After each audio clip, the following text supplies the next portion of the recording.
Αγαπητοί τηλεθεατές, καλησπέρα σας.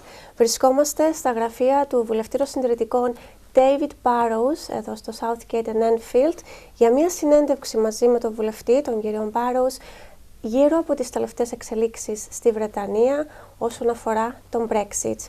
Mr. Barrowes, thank you for having us here today for this interview. Great pleasure, Nick. It's lovely to be here. First of all, I would like to ask, is there even the slightest chance that the UK will not proceed with Brexit? No. The Prime Minister May has made it absolutely clear that Brexit means Brexit, and what she's done in terms of her appointments of those in the cabinet, those leading Brexiteers, you could say we're all Brexiteers now, but she has made very clear in her appointments with Boris Johnson as the Foreign Secretary, with Liam Fox as the International Trade Minister, and with David Davis as the Secretary of State for leaving the European Union. It makes it very clear that that's what we're doing. How and in what ways will Brexit affect Cypriots and other Europeans they live in the UK, working in the UK?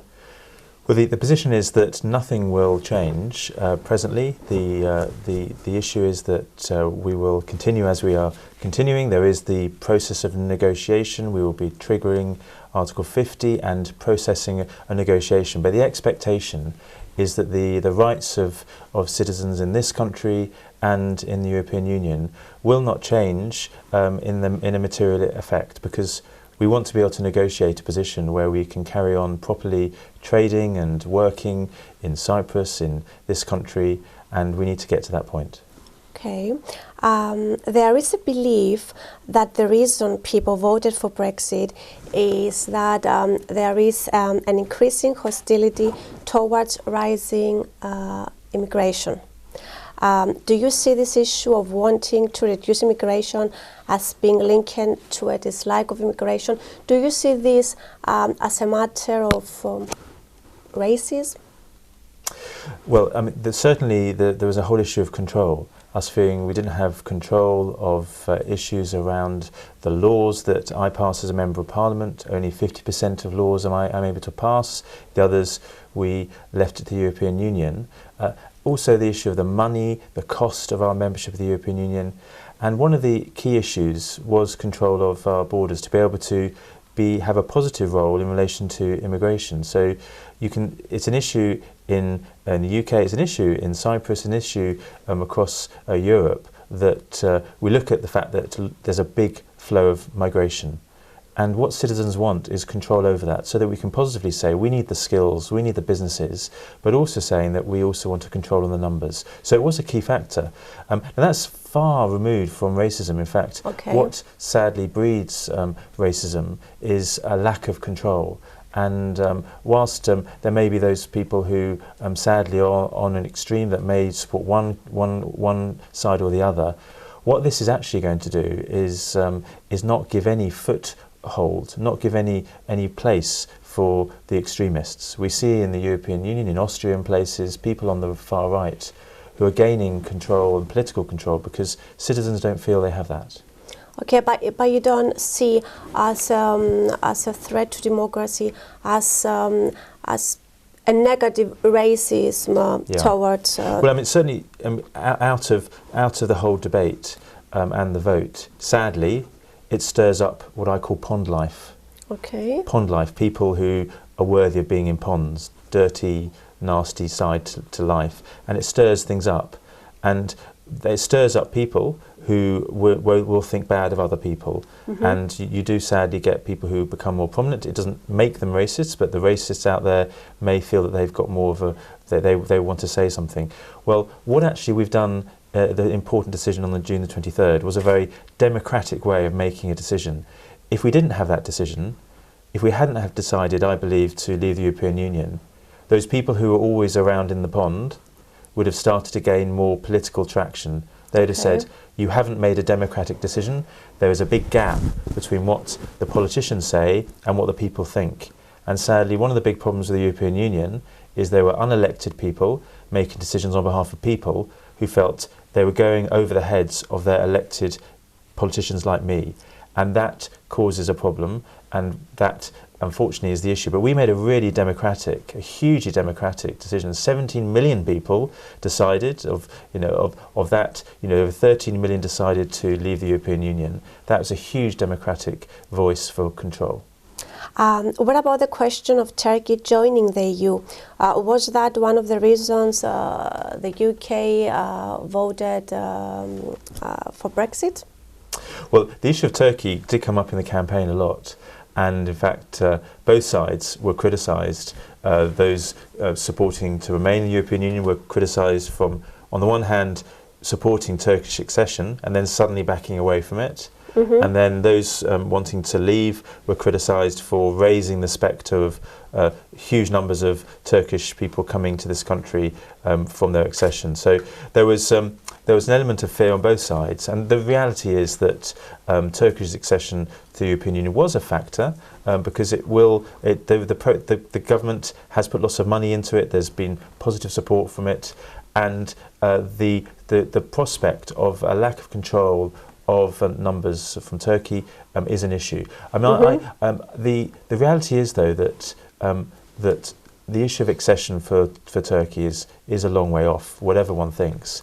And whilst there is an important part of that, and primarily the issue of proper respect for Cyprus and ensuring that we have a solution to the Cyprus problem, the concern that I felt, and that wasn't totally shared across the Cypriot community, was the fact that unfortunately what the European Union's been doing is bypassing Cyprus and just moving ahead and wanting to negotiate and allow free access for visa access, and just ignoring the hugely important issue of the most important chapter in relation to Cyprus. And that's something which worried me, and I'm concerned that and encouraged now that we can step up with British foreign policy which properly respects Cyprus and has a much deeper, long-standing relationship with Cyprus, which goes beyond our relationship as a members of the European Union. Actually, that's one of my following questions. We see that again. But would you have preferred the UK to remain in the EU and seek to affect change as a member state? For us, the Cypriots, some of the Cypriots, they would prefer the UK to remain in the EU and have one more support. Yes, no, I understand that, and there is quite an understanding, a great affinity and allegiance as Europeans to each other, and that continues. And we continue to be European. We're just not members of the European Union. The problem is that political club had many chances to reform, and we have tried that, and we have been involved in trying to encourage reform, but it is unreformed. I mean, it is in a position where it has caused such problems to one looks at Greece and how it's actually completely trashed young people's lives. One looks at the haircut in relation to Cyprus. I know from constituents here, in relation to their bank accounts that were at the Laiki Bank. I've had staff, I've had at Laiki. I've seen very rarely how their lives were shattered by what happened with this Eurozone, which was trying to have a straitjacket around countries that weren't ready for it. And unfortunately, it doesn't show the bigger, more wealthy parts of the European Union have not had sufficient respect for the poorer parts of the European Union, and that's not been good and that's not been fair. Now we can try and change that within, and the very last chance of trying to change it from within was the Prime Minister trying to come up with a deal that would show to Britain that the European Union is capable of reform. But sadly, despite the previous Prime Minister's great efforts, it was really just crumbs that were thrown from the table of these unelected masters. They threw the crumbs of trying to just allow, yes, we'll give you a few crumbs of comfort over benefits. But the key issue that our country was concerned about was freedom of movement, which is a fundamental principle of the European Union, but is in need of fundamental change, because we know that across Europe there's huge challenges of migration, movement of migration. There's big challenges of recession and growth, and economically the European Union hasn't been shown to be fit for purpose, and that was the main reason we got into it in the first place, trade. But issue of cooperation in relation to migration, also it's shown itself failing, not least in terms of refugees.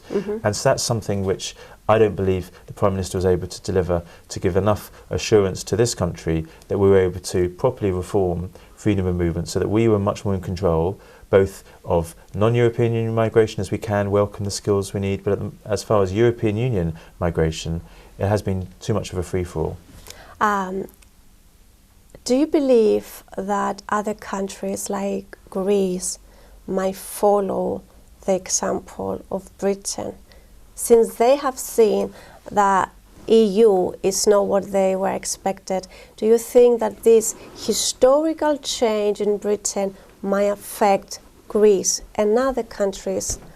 Well, I mean, I do think it's had a big shock to the European Union, which has been fairly a cosy club. Sadly, there's been members of that club who've been particularly affected by this and been discomforted. And I think it will have an impact. I mean, I hope that the European Union will return to its original aims of trade and cooperation, rather than the expensive and often undemocratic control over other people's lives, that I don't think has been in the best interests of Europeans. And we may get to that stage. And if we got to that stage, we could all be part of members of a much more freer trade and cooperation organisation. Down the line, that may happen, and I wish that to be the case. But sadly, it got to the point where Britain couldn't be part of influencing that. We will set out our stall. We will come to our arrangement over free trade and freedom of movement, and other countries may well look on and say, "Well, hang on, surely that's a better way of doing things." Let's see. But are you worried that by seeking to regain access to the single market, the UK might be bound by EU rules without having any say over how they are shaped moving forward? Well, I mean, it's an extraordinary situation, because most of the other examples of free trade agreements and freedom of movement agreements are from countries that are out of the European Union, are trying to have some in relationship. We were in, and we still are in until we negotiate being out. But by being in, we have already been subject to lots of the trade and standards. We are harmonised in that sense across British businesses. And so there isn't such a problem there. And I see that we will have a uniquely British model of dealing with things. Yes, we won't be in at the table in terms of new European Union regulation. I mean, 95% of our businesses in this country don't trade directly with the European Union, and we'll welcome the fact 95%. that, yes, and we'll welcome the fact that they don't have to be subject to European Union regulations that are made in Brussels and not in Westminster. And so for those 5% of businesses, some of them very significant ones, they may have a question about that, but it is in both the UK's interests and the European Union's interests that we get to a very good free trade deal, because the European Union needs our customers, it needs our trade, and I think we'll be able to come to a good agreement. The UK was never entirely in the EU, which is shown by the fact that it consciously opted out of the euro, did not sign the Schengen Agreement, and was out of the social policies of the EU social policies. Why was that happening? Maybe from the beginning, the EU policies were not expressing the Britain. It was the only country that was out of the euro, did not sign the Schengen Agreement. Why was that happening? Well, a huge relief that we were outside of those things. If we'd been subject to the eurozone, our economy would be in so much worse a position now. And if we weren't subject to being exempt from the Schengen, there'd be bigger issues in relation to migration flows. So that is good, and you could say, well, you got that, so why didn't you stay in it? But even with all that, we've been increasingly affected by the cost of European Union membership, but also the laws. There are many laws, I said up to 50%, which are made in the European Union. Issues of, for example, VAT, the level of VAT is a European Union harmonised level.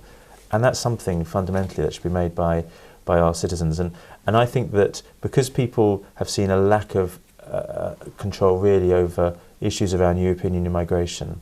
They've seen that as an example that must come back to our Parliament much more, as well as other laws. Even though we've had some opt-outs, there is, across Europe, the only way logically they can almost work is ever closer union and ever closer cooperation. It's something which our country, as a majority, has not wanted. Mr. Barrowes, what is the future for the UK without the EU and the benefits which the four freedoms brings? As a politician, are you ready to take responsibility for making a decision that might, nobody knows for sure yet, that might help the country and its economy? I mean, we all know that the four freedoms bring and also a lot of benefits. So, are you ready if the near future shows that it was a mistake getting out of the EU? Are you ready to take the responsibility as a politician for? Well, it's the responsibility of all citizens. We all decided. I, as a politician, helped ensure that there was a referendum. I helped pass legislation to do that. But it was a referendum across all of the UK, and over 13 million citizens bear responsibility for that decision, of which I'm happy to share my responsibility for that. But I suppose the very short answer to it is something which someone in Enfield said to me just before the vote. Said, David, just all the campaigning, all the slogans, isn't it about this? Whether they're bad laws or good laws, they're our laws.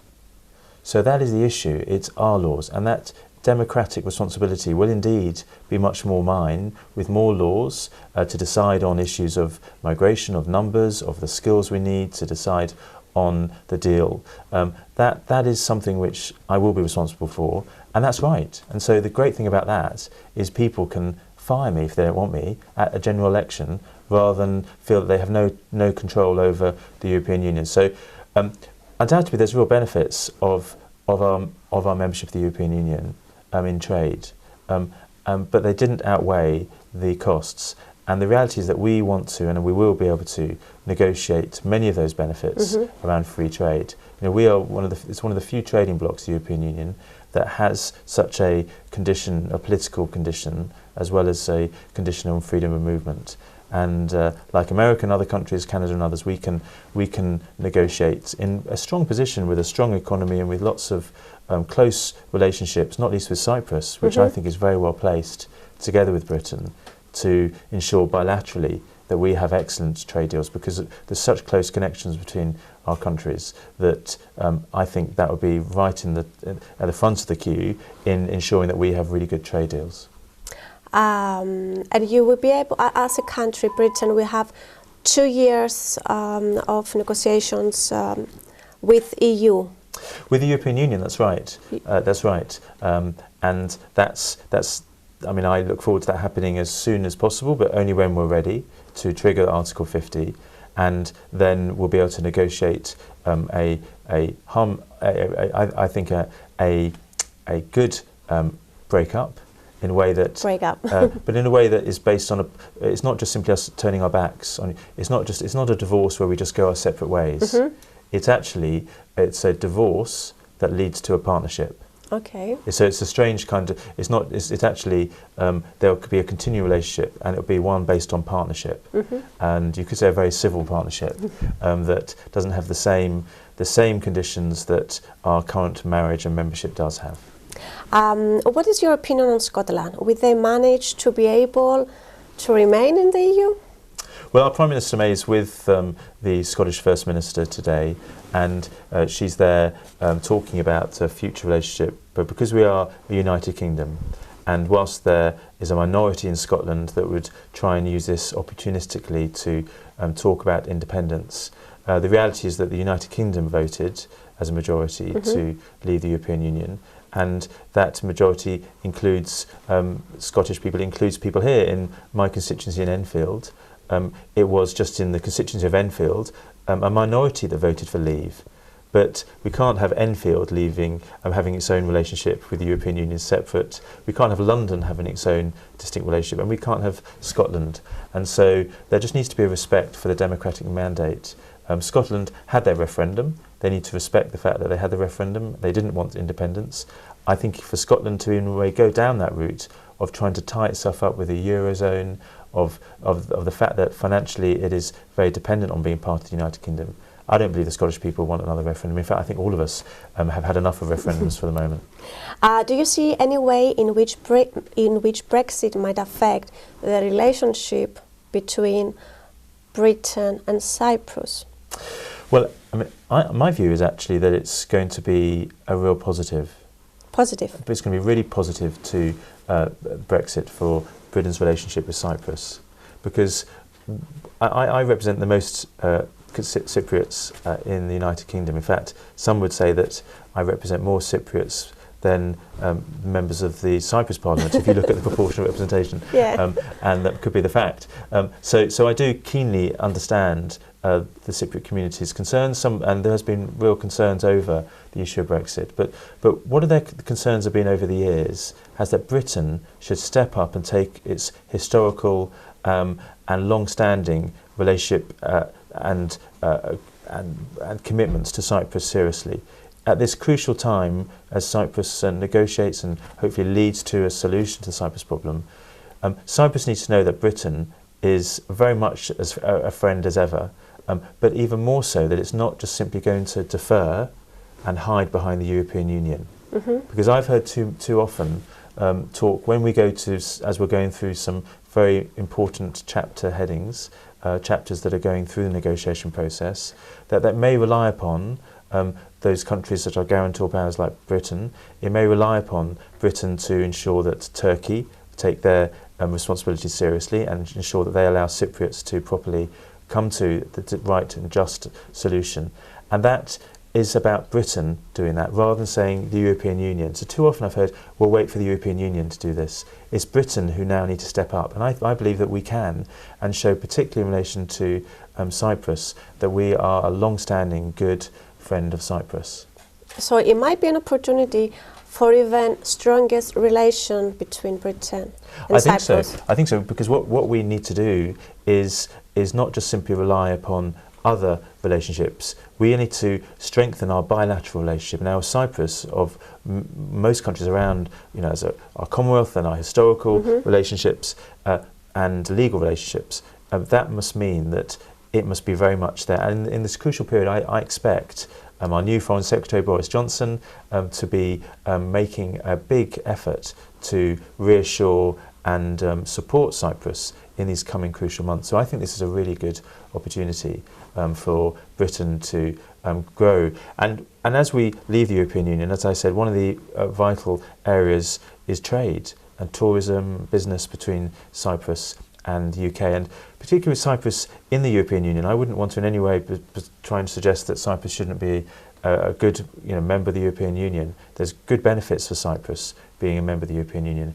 But just because Cyprus isn't a member of the European Union, with the UK not, it's a really well placed, given our close ties, to be having excellent relationships together and to be gaining from each other's relationships, because as the UK has, I think, greater opportunities to trade with the rest of the world and to build our global trade base, then we can really feed that into our relationship with Cyprus.